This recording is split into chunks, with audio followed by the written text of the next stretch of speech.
America चाहता है कि इंडिया जो है ईरान के साथ वहां पे एंगेज करे, खुद नहीं कर सकते ना, तो कहते हैं इंडिया एंगेज करे। This information was given to them कि आपके ऊपर अटैक जो आया ईरान वाली साइड से आया, इट वाज कंफ्यूजन क्रिएट किया गया। India played very smart. और फिर दूसरी खूबसूरती उनकी ये है कि इंडियन इंस्टीट्यूट ऑफ टेक्नोलॉजी के बच्चे आके इस वक्त अमेरिका पे काबज हो चुके हैं। अमेरिकन इस वक्त अंडर थ्रेट है, परेशान है। अमेरिकन ने ये एक्सेप्ट कर लिया है। जो इस वक्त भारत के साथ इनके रिलेशनशिप की रिफ्ट आई है, उसकी भी मेन वजह यही है कि उनकी इकोनॉमी 7.6% पे जा रही है और नॉन कंट्रोलेबल।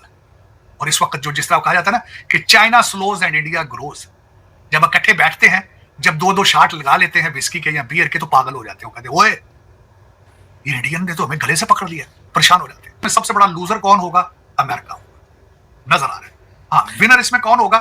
मोदी विनर होगा, भारत विनर होगा, और चाइना ने अगर कुछ अच्छे काम किए जो कि कर रहे हैं। कि आफरीन है चीमा साहब, इस वक्त मैं क्रेडिट दूंगा भारत की गवर्नमेंट को किस तरीके से कि वो तेल के ऊपर भी कंट्रोल है उन्हें, और उसकी फोरकास्ट कर रहे हैं कि किस तरीके से हमें तेल की प्राइस नहीं बढ़ने देनी। अगर हम रशिया से नहीं ले पाएंगे तो वेनेजुएला से किस तरह लेना है। चाइना के साथ अगर लिथियम वहां से नहीं होता तो हमें खुद कहां से निकालना है, अगले कोलंबिया तक आ गए। हम आपको लर्न करना चाहिए, अमेरिकन को लर्न करना चाहिए। आपने क्या क्या लर्न करना है? आपने तो आंखें और कान बंद कर रखे हैं ना। अमेरिका को लर्न करना चाहिए कि this is how you protect. Red Sea में ये रोजाना कहते हैं ना कि हम इस जंग को एक्सपेंड नहीं करना चाहते और भागे हैं अमेरिकन। तो आज इंडिया ने वहां 3 अपने शिप भेज दिए हैं। और दूसरा, इस वक्त अमेरिका इज डेस्परेट कि किसी तरीके से इंडिया या चाइना को एंगेज करे लद्दाख पे, या फिर ईरान या इस आपके रेड सी के आसपास कोई दूसरी सुपर पावर एंगेज हो, क्योंकि खुद नहीं कर सकते। खुद जिस तरीके से ये रात के अंधेरे में अपने बच्चों की डेड बॉडीज उठा के काबल से भागे थे, उस दिन के बाद से इन्होंने दुकान बंद कर दी। लेकिन आपको तो सर्वाइवल का प्रॉब्लम नहीं ना। आप तो समझते हैं ना। आपने जो कह दिया, कहते खुदा के नाम का हमने कंट्री बनाया था, दुनिया खत्म हो जाएगी, पाकिस्तान खत्म नहीं होगा। That's what you believe in. कहते अल्लाह के नाम पर एक ही कंट्री बना, इस्लाम के नाम पर दुनिया में एक ही कंट्री बना था, वो खत्म नहीं होगा, वो पाकिस्तान है। तो जिसके बारे में फैज अहमद फैज साहब ने कहा था, ये खत्म नहीं होगा, ऐसे ही चलता रहेगा। चीमा साहब, जिस मुल्क में बैठा हूं, मेरा एक सवालिया एक बहुत बड़ा एज एन अमेरिकन मेरे लिए कंसर्न है। जब आपने 3 मुल्क दुनिया के प्रीएम्प्टिव अटैक्स के जरिए तबाह कर दिए हो, इराक, लीबिया और अफगानिस्तान, और आपने वहां एटॉमिक बॉम्ब लेवल की बॉम्बिंग की हो और मिलियंस के हिसाब से लोग मारे हो, और एक ताजा जंग के अंदर आप ना सिर्फ पैसे भी फंड कर रहे हो, आप असला भी दे रहे हो, आप बंकर बस्टर भी दे रहे हो, आप मदर ऑफ बॉम्ब्स भी दे रहे हो, फिर अपने बॉर्डर पे 10,000 बंदा डेली क्रॉस करके आ रहा है, स्ट्रेंजर जिसका कोई पता नहीं कौन है। मैं कंसर्न हूं अपने बारे में, अपनी सेफ्टी के बारे में, अपने बच्चों की सेफ्टी के बारे में कंसर्न हूं। What is their plan? मैं कई दफा पूछता हूं ये क्या है, तो उसका सियासी जवाब दिया जाता है, ये जो लोग सारे आ रहे हैं, ये सोच के इनको लाया जा रहा है कि कल को ये डेमोक्रेट बन के हमें वोट देंगे, America will become a one party rule. मैंने कहा अमेरिका बचेगा तो वन पार्टी रूल बनेगा ना भाई, बचेगा तो करेगा ना। ये जो 10,000 स्ट्रेंजर वॉक कर रहा है, 4-5 मुल्क आपने रिसेंटली पिछले 10 साल में तबाह किए हैं, 15 साल में मिलियंस लोग आपने मारे हैं जो बेदोषे थे बिल्कुल, और 10,000 लोगों को आप डेली बेस पे वेलकम कर रहे हैं इस कंट्री के अंदर। You have no clue about it, where they coming from, what are their intentions.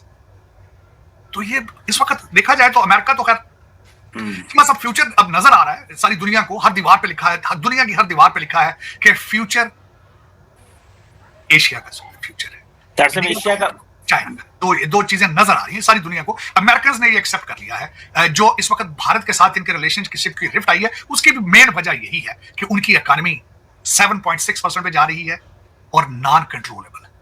और इस वक्त जो जिस तरह कहा जाता है ना कि China slows and India grows. और फिर दूसरी खूबसूरती उनकी ये है कि इंडियन इंस्टीट्यूट ऑफ टेक्नोलॉजी के बच्चे आके इस वक्त अमेरिका पे काबज हो चुके हैं। अमेरिकन इस वक्त अंडर थ्रेट है, परेशान है। जब इकट्ठे बैठते हैं, जब दो दो शाट लगा लेते हैं विस्की के या बियर के, तो पागल हो जाते हो, कहते ओए ये इंडियन ने तो हमें गले से पकड़ लिया, परेशान हो जाते हैं। तो चीमा साहब, इस वक्त अगर देखा जाए तो मेरी नजर में जो प्रेडिक्शन है, सबसे बड़ा लूजर कौन होगा? अमेरिका होगा, नजर आ रहा है। हाँ, विनर इसमें कौन होगा? मोदी विनर होगा, भारत विनर होगा, और चाइना ने अगर कुछ अच्छे काम किए जो कि कर रहे हैं। इस वक्त अमेरिका के अंदर थी कि हर बच्चे को चाहिए कि स्कूल ना जाए, नशा करे, वो हो रहा है। कहते हैं मैथ इज रेसिस्ट, मैथ नहीं पढ़ना चाहिए, तो फिर कंप्यूटर कितना चलाना चाहिए? थूका ना चलाना चाहिए। कंप्यूटर तो मैथ के बाद, कंप्यूटर है क्या है? कैलकुलेशन है सारी। तो मैथ नहीं पढ़ेंगे तो क्या करेंगे? इतना पिएंगे अमेरिकन, इनको इंपोर्ट करना पड़ेगा बाहर से, इतना पिएंगे। और उसके बाद यह कि डिक्लाइन हो चुका है, तो उसकी वजह यह है कि जहाज बड़ी मुश्किल से उड़ाते हैं, कई हादसा रोजाना होते होते बचते हैं एयरपोर्टों के ऊपर। कस्टमर सर्विस के हालात ये हैं कि बॉर्डर आप क्रॉस कर सकते हैं 10 मिनट में, किसी एयरपोर्ट के ऊपर आके देखें अमेरिका में 3-3 घंटे 4-4 घंटे की लाइन। 4-4 घंटे की लाइन है और हर अमेरिकन सिटीजन को जलील किया जाता है। बॉर्डर के ऊपर आपको कंबल दिए जाते हैं, सेल फोन दिए जाते हैं, आपको जहाज की टिकट दी जाती है, बसों में बिठाया जाता है, आपको वहां पे गले मिला जाता है, आपको कहते हैं वेलकम वेलकम टू यूएसए। तो ये this is what the situation is. और दूसरा मैंने आपको बताया है कि आफरीन है चीमा साहब, इस वक्त मैं क्रेडिट दूंगा भारत की गवर्नमेंट को किस तरीके से कि वो तेल के ऊपर भी कंट्रोल है उन्हें, और उसकी फोरकास्ट कर रहे हैं कि किस तरीके से हमें तेल की प्राइस नहीं बढ़ने देनी। अगर हम रशिया से नहीं ले पाएंगे तो वेनेजुएला से किस तरह लेना है, चाइना के साथ अगर लिथियम वहां से नहीं होता तो हमने खुद कहां से निकालना है। अगले कोलंबिया तक आ गए, अगले अर्जेंटीना तक आ गए, बड़ी मार्केट है चीमा साहब। जब तीसरा गलती से शिप के ऊपर कोई अटैक आ जाए तो अगले कहें कि हम समुद्र के नीचे से तुम्हारा निकाल के ले आएंगे। 3 शिप अगलों ने खड़े कर दिए अपने शिप्स को बचाने के लिए। This is what is called the nationalism. और अपनी कौम की हिफाजत किस तरह की जाती है, अपने कौम के नेशनल इंटरेस्ट की हिफाजत किस तरह की जाती है। चीमा साहब रिगार्डलेस, इसको मैं ये नहीं कहूंगा कि आप रेसिस्ट होकर इनके बारे में सोचें। This is how you do it. हम आपको लर्न करना चाहिए, अमेरिकन को लर्न करना चाहिए। आपने क्या क्या लर्न करना है, आपने तो आंखें और कान बंद कर रखे हैं ना। अमेरिका को लर्न करना चाहिए कि this is how you protect. Red Sea में ये रोजाना कहते हैं ना कि हम इस जंग को एक्सपेंड नहीं करना चाहते और भाग गए हैं अमेरिकन। तो आज इंडिया ने वहां 3 अपने शिप भेज दिए हैं, इनको सीखना चाहिए उससे। दरअसल बात तो तब है ना जब टाइम आएगा तो इंडिया रिस्पॉन्ड कर पाता है। अभी तक तो इंडिया ये फाइंड आउट नहीं कर सका कि उनकी शिप पे हमला किसने किया है। शिप तो 3 उन्होंने खड़े कर दी हैं, लेकिन अभी तक इंडियन नेवी ने कहा है कि हमने अपनी सर्वेलेंस बढ़ा दी है, हमने अपनी फुटप्रिंट्स वहाँ पे समुद्रों में इंटरनेशनल वाटर्स में बढ़ा दी हैं, लेकिन वो पहले एस्टैब्लिश तो करें और बम आया के पास ही मैंने उसके बारे में आर्टिकल यहाँ अमेरिकन आर्टिकल पढ़े हैं। उन्हें इतराज है, ये इन्फॉर्मेशन अमेरिकन की तरफ से दी गई थी। अमेरिका चाहता है कि इंडिया जो है ईरान के साथ वहां पे एंगेज करे, खुद नहीं कर सकते ना, तो कहते हैं इंडिया एंगेज करे। This information was given to them कि आपके ऊपर अटैक जो आया ईरान वाली साइड से आया, इट वाज कंफ्यूजन क्रिएट किया गया। India played very smart. वो जो 3 शिप आप कहते हैं ना, वो प्रिकॉशंस के लिए। जब 3 शिप आपके खड़े होंगे वहां आपके आईएनएस के, तो आप पे अटैक कौन करेगा? प्रिकॉशन तो जाएगा ना, थ्रेट तो जाएगी ना कि अगर अटैक करेंगे तो वो रिटेलिएट करेंगे आगे से। और दूसरा, इस वक्त अमेरिका इज डेस्परेट कि किसी तरीके से इंडिया या चाइना को एंगेज करे लद्दाख पे, या फिर ईरान या इस आपके रेड सी के आसपास कोई दूसरी सुपर पावर एंगेज हो, क्योंकि खुद नहीं कर सकते। खुद जिस तरीके से ये रात के अंधेरे में अपने बच्चों की डेड बॉडीज उठा के काबुल से भागे थे, उस दिन के बाद से इन्होंने दुकान बंद कर दी है। इस वक्त अमेरिका की दुकान बंद है। ये कहते हैं लोग हमारी जंगें लड़े। मैं आई एम वेरी हैप्पी कि India is not trying to get engage with them, with China. और क्योंकि देखें चीमा साहब, अगर 50 साल चाइना की 50 साल के अंदर जो तरक्की है, उसका सिर्फ एक ही सीक्रेट है कि वो किसी भी मेजर कॉन्फ्लिक्ट के अंदर एंगेज नहीं हुए। India is doing the same thing. मैं ये चाहूंगा कि इंडिया किसी भी बड़े कॉन्फ्लिक्ट में एंगेज ना करे, सबसे पहले अपनी इकोनॉमी स्ट्रॉन्ग करे। कर रहे हैं वो, 5वें नंबर पर आ गए, 3रे नंबर पर आ जाएंगे, दुनिया वैसे ही खत्म हो जाएगी मेरे ख्याल में, वो दूसरी रिटेलिएट कर ही नहीं पाएगी। लेकिन दरअसल वो ट्रेन तो अमेरिकन ने की है ना, ये तो फिर वो अमेरिका का मल्टीकल्चरलिज्म है ना कि वो ट्रेन करते हैं लोगों को। चीमा साहब उसकी गलती है। गुजारिश करना चाहूंगा, अजय बंगा की एक भी डिग्री अमेरिकन नहीं, सिर्फ इंडियन इंस्टीट्यूट। गूगल करें इसको, मुझे भी यही शक था कि हो सकता है यहां से पॉलिश किया हो, ये सारा कोई यहां पे नहीं है। गलत बात। टेस्ला का जो नया सीएफ है उसके पास एक डिग्री नहीं है अमेरिकन, सारी डिग्रियां इंडियन इंस्टीट्यूट ऑफ टेक्नोलॉजी की। एक्सपीरियंस तो अमेरिकन है ना। एक्सपीरियंस का क्या फर्क पड़ता है साहब? मैं उसके अगली में साथ देना चाहूँ। इंडियन इंस्टीट्यूट ऑफ टेक्नोलॉजी ने मैंडेटरी कर दिया कि जो बच्चा पढ़ रहा होगा, जो कुछ मर्जी पढ़े, आर्टिफिशियल इंटेलिजेंस, उसको डाटा मैनेजमेंट पढ़नी पड़ेगी। आपको पता है कि एमआईटी के अंदर एडमिशन मिल जाता है, इंडियन इंस्टीट्यूट ऑफ टेक्नोलॉजी में एडमिशन नहीं मिलता। उनके स्टैंडर्ड कितने हाई है, सारी दुनिया को पता है। चीमा साहब, ये एक दिन के अंदर नहीं होता, इसके पीछे बड़ी हिस्ट्री होती है और डीएनए होता है। चीमा साहब, डीएनए होता है। मैं अफसोस के साथ ये कहूंगा, मैं अपने डीएनए पे बड़ी रिसर्च कर रहा हूं मुसलसल। क्या वजह है? हम पस्तियों की गहराइयां इतने मेहनत से क्यों तलाश कर रहे हैं? मैं इस पे रिसर्च कर रहा हूं मुसलसल। हालांकि मुझे दुख है इस बात का। मैंने एक दफा आपको बताया कि मैं जहां की पैदावार हूं, टेक्सला यूनिवर्सिटी से 100 मील के फासले पर है। लेकिन क्या वजह है? मेरी कौम जाहिल क्यों है? क्यों साइंस से आंखें फेर गए? क्यों अपने आप को ये बिल्कुल जाहिल रखना चाहते हैं? क्या वजह है? Why they are refused with science? Why they are annoyed with science? Why they are angry with the world? हालांकि टेक्सला देखें जरा, मैं खुद आर्यन हूं, मैं खुद मेरी रेस, मैं अपनी रिसर्च में देख रहा हूं, आर्यन है मेरी रेस। 200 एडी में यहां पे आए थे तो वेद की किताबें उनके साथ थी, मेरी एंसेस्ट्री के साथ थी किताबें। ये क्या वजह है कि हम आज जाहिल, और जाहिल रहना, हम इस खुशी, इसमें प्राइड रखते हैं कि हम जाहिल हैं। आज आपसे बात की जाए, सारे आप पाकिस्तान में जो जाहिल मौलवी आपको पढ़ा रहे हैं, वो क्या कहते हैं? खुलफा राशिदीन का दौर। खुलफा राशिदीन का दौर कौन था? क्या सर? 600 सेंचुरी, 6ठी सेंचुरी में आप रहना चाहते हैं? है आपको अकल वाली बात आपकी? क्योंकि उसकी वजह यह है कि तरक्की का सीक्रेट ही इस वक्त भारत का जो है, वो भारतीय जनता पार्टी की एक strong majority in the system. और इस वक्त मैं ये समझता हूं कि मोदी साहब की policies they are working for India. इनकी जो टोटल सीक्रेट है इस वक्त, जो इसके कई पिछले प्राइम मिनिस्टर थे, उनको भी मैं कंट्रीब्यूट करना चाहूंगा। उनका भी इसमें बेशक मनमोहन सिंह साहब का रोल भी है कांग्रेस में, क्योंकि ही वाज इकोनॉमिस्ट और he was a man of character at the same time. और दूसरा, मैं समझता हूं कि भारत की तरक्की के अंदर वाजपेयी, देसाई और जिस तरीके से पिछले उनके थे प्राइम मिनिस्टर, उनको भी मैं क्रेडिट देना चाहूंगा, क्योंकि नेशनलिस्ट थे वो। बिल्कुल पाकिस्तान की तरह लंदन बेस्ड नहीं थे, वो भारत बेस्ड थे और आज भी भारत के अंदर मौजूद है। मैं पाकिस्तान के साथ कंपेयर करना इस वक्त समझता हूं कि Pakistan doesn't qualify to be compared with India at the moment. आपकी कंपैरिजन इस वक्त, मैं तो कहता हूं आपकी कंपैरिजन अफगानिस्तान से भी करना अफगानिस्तान की तौहीन है, क्योंकि वो भी अब आपसे बेहतर है, उनकी करेंसी आपसे बेहतर है, वहां लॉ एंड ऑर्डर आपसे बेहतर है। और आपका इस वक्त तक अगर मैं कंपेयर, खैर मुझे तो आपको कंट्री, मैं कांगो से पहले कई दफा करता था, अब तो कांगो भी आपसे बेहतर है, वो मैं सोमालिया भी आपसे बेहतर जा रहा है इस वक्त अगर देखा जाए। और मैं I have to find the country of your match.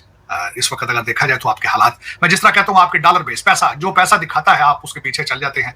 आप एक ऐसे आवारा बच्चे की तरह चौक में खड़े होते हैं कि जो आके सीटी लगाए और आपको कैंडी और डॉलर दिखाए, आप उसके पीछे चल जाते हैं, क्योंकि आपको चलाने वाले दे आर नॉट पाकिस्तानी। आपको चलाने वाले सारे लंदन, अमेरिका, टोरंटो बेस है। ये ट्रेजेडी है, ट्रेजेडी। और हर पाकिस्तानी को पता है। दुख वाली बात यह है कि हर पाकिस्तानी को पता है कि हमारे लूटने वाले कहां से आते हैं और कहां जाते हैं, लेकिन कर कुछ नहीं सकते।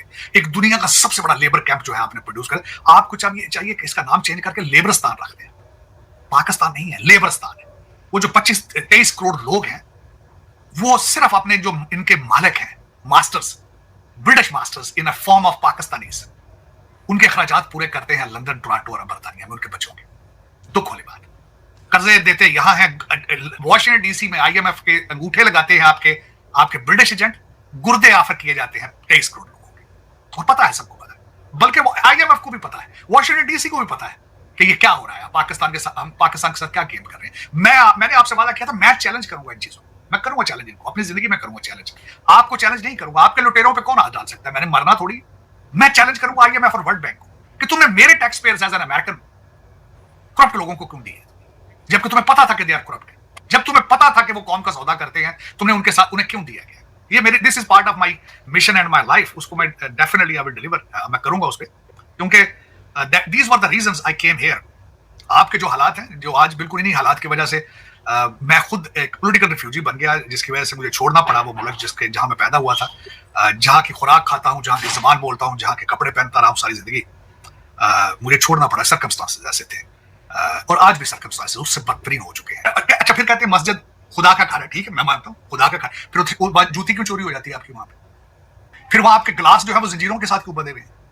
वहां बच्चों के साथ ज्यादतियां क्यों हो रही, क्या वजह है? फिर क्लाशनकोफ बम के धमाके क्यों हो रहे हैं खुदा के घर में?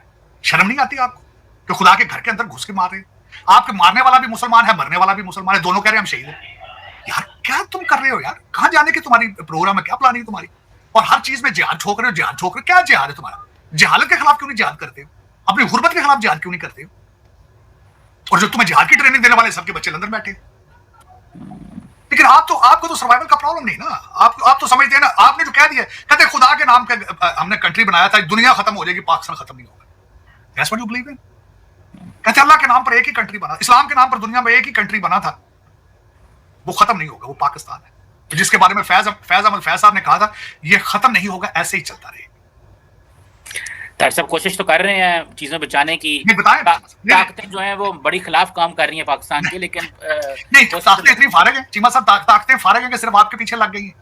डॉक्टर साहब दुनिया की, लेकिन नहीं, आप चीमा साहब, आपके जो भी कुछ होता है, आप सिर्फ 2-4 पार्टियों के जिम्मे लगा, कहते हैं राह कर गया है, CIA कर गई है, मुसाद कर रहा है, फारिग है बैठी एजेंसियां। डॉक्टर साहब जिनके इंटरेस्ट होने उन्हीं का जिक्र करना है ना, आप मुझे क्यूबा का जिक्र तो नहीं करना। मुझे बताएं क्या इंटरेस्ट है, क्या इंटरेस्ट हो सकता है पाकिस्तान में? किसी का इंटरेस्ट क्या हो सकता है डॉक्टर साहब? पाकिस्तान में जब पाकिस्तानी इंटरेस्टेड नहीं है तो दूसरे इंटरेस्ट क्या होगा किसी का? डॉक्टर साहब देखें, $350 बिलियन की फॉर्मल इकोनॉमी है, कुछ 600-650 अरब डॉलर की इनफॉर्मल इकोनॉमी है, इतनी बड़ी इकोनॉमी है, इतना बड़ा मुल्क है, न्यूक्लियर वेपन है, बड़ी फौज है, खिते में इन्फ्लुएंस रखते हैं। डॉक्टर साहब इंटरेस्ट तो होगा ना, एवं तो नहीं अमरीकी साढ़े यार। डॉक्टर साहब अब आप जो है वो आपका मुल्क एवं नहीं साढ़े चपियां पाता है, कोई गाले साढ़े अच्छे।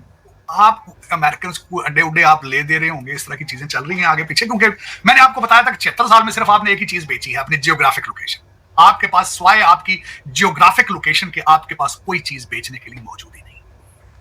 मैं इस पे डिबेट करने के लिए तैयार हूं। शुक्र है हम तो बेचो फिर, और क्या हो सकता है?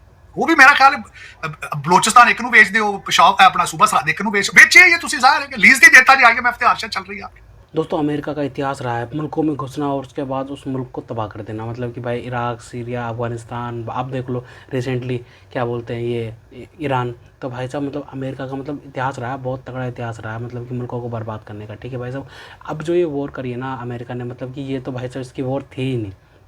सबसे बड़ी बात तो ये है कि भाई इसकी वॉर थी ही नहीं, इसराइल की वॉर थी। इसराइल की तो मजबूरी थी भाई साहब, उसको तो अटैक करना ही था, आज नहीं तो कल करना ही था उसको तो भाई, क्योंकि भाई उसको डायरेक्ट थ्रेट था न्यूक्लियर वेपन का। क्योंकि भाई साहब अगर ईरान अगर न्यूक्लियर वेपन बना लेता तो भाई सबसे पहला टारगेट उसका भाई इसराइल ही होता। ठीक है भाई साहब, और क्या बोलते हैं, जब भी इसराइल ने मतलब कि खाड़ी देशों से वॉर करी ना तो अमेरिका ने साथ दिया उसका। 1973 की भी वॉर उठा लो जिसमें खाड़ी देशों की वॉर हुई थी, क्या बोलते हैं, इसराइल के साथ में, तो उसमें भी अमेरिका ने ही साथ दिया था। ठीक है भाई, तो भाई अमेरिका हमेशा साथ देता है, लेकिन भाई इस बार अमेरिका को साथ नहीं देना था शायद, क्योंकि अब ऐसा ही लग रहा है, क्योंकि भाई ईरान ने जो चुनौतियां दे दी है ना, मतलब चैलेंज दे दिए हैं अमेरिका को, भाई सब वो भारी पड़ रहे हैं भाई अब। क्योंकि भाई अमेरिका को बिल्कुल भी अंदाज़ा नहीं था इस वॉर में उतरने के बाद भाई पूरी दुनिया में ऑयल क्राइसिस हो जाएंगी, क्योंकि ईरान ने तो साफ साफ बोल दिया है कि भाई मतलब कि आप मुझ पर वार करोगे, लेकिन भाई साहब मैं तो इंफ्रास्ट्रक्चर पे वार करूँगा। ठीक है भाई साहब, इंफ्रास्ट्रक्चर वॉर है ये, ईरान ने स्टार्टिंग में ही बोल दिया इंफ्रास्ट्रक्चर वॉर है। क्योंकि भाई साहब क्योंकि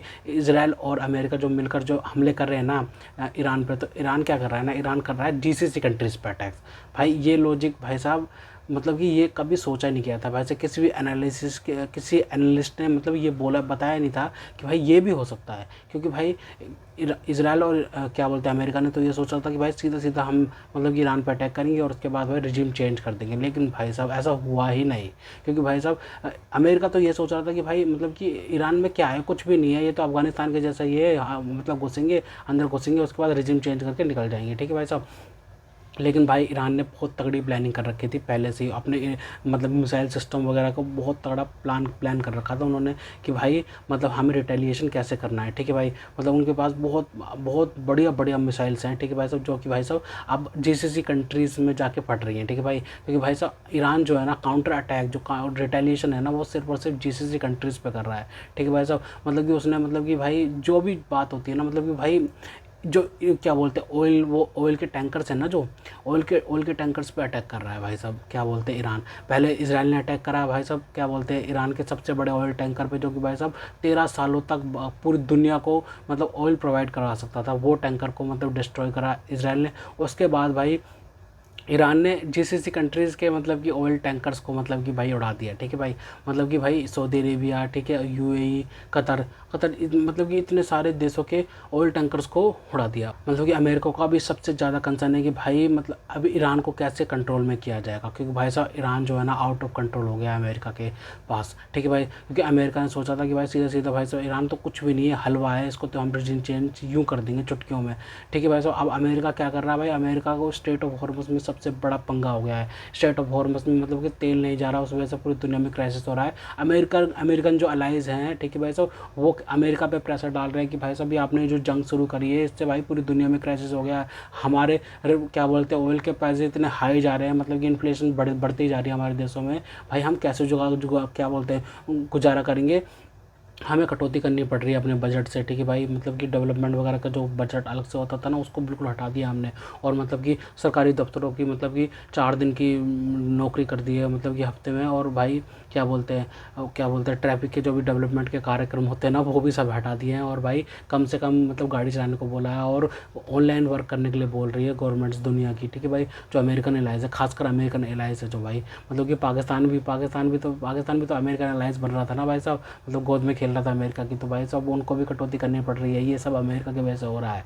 ठीक है भाई साहब, अमेरिका ने जो साथ दिया ना भाई साहब इसराइल का, और भाई साहब उसके बाद भाई जो अटैक्स हुए हैं भाई, उसके बाद जो रिटेलिएशन हुआ है, इंफ्रास्ट्रक्चर पे अटैक हुआ है भाई साहब, उससे भाई साहब अमेरिका के कान खड़े हो गए। और अमेरिका बस अब मतलब कि अमेरिका मतलब कि सीरियस कंसर्न है अमेरिका के लिए भाई साहब, ये निपटा जाए तो कैसे निपटा जाए। अमेरिका भाई नाटो पे भरोसे पे आ गया, नाटो देशों से गुहार लगा रहा है अमेरिका कि भाई कृपा करके आप इस जंग में आइए और मेरी मदद करिए। लेकिन भाई नाटो के देश ने तो साफ साफ बोल दिया कि भाई साहब ये हमारी जंग थोड़ी है, नाटो की जो इस्टेब्लिशमेंट हुई थी, इस्टेब्लिश हुआ था, वो इस वजह से थोड़ी हुआ था कि भाई साहब ऑफेंसिव वे में किसी पे अटैक करो और उसके बाद सब आ जाएंगे। ऐसा नहीं है भाई साहब, वो डिफेंसिव है, वो बचाव के ऊपर आता है भाई, बचाव करता है, बचाव के ऊपर ही बनाया गया है भाई, बचाव के लिए बनाया गया है। किसी भी नाटो देश पे अगर अटैक होता है तो भाई साहब सारे नाटो देश उसके बचाव के लिए आएंगे। लेकिन भाई ऑफेंसिव वे में नहीं बनाया था भाई, नाटो देश ने साफ साफ मना कर दिया भाई साहब। फ्रांस के प्रेसिडेंट ने तो भाई मतलब कि सीधी सीधी आंखें दिखाई है अमेरिका को और कहा है कि भाई हम नहीं आने वाले, ये आपकी जंग है, आप ही लड़िए। आपने मतलब कि जंग शुरू करने से पहले हमसे तो पूछा नहीं था। मतलब कि जब भी अमेरिका ने जंग वगैरह शुरू करी है ना, इराक, सीरिया और अफगानिस्तान में जब भी करी है, तो भाई नाटो से डिस्कशन हुए हैं, मीटिंग्स हुई हैं कि भाई हम ये शुरू करें ना करें, बाद में आप हमारी सहायता करेंगे कि नहीं करेंगे, सारी डिस्कशन हुई हैं।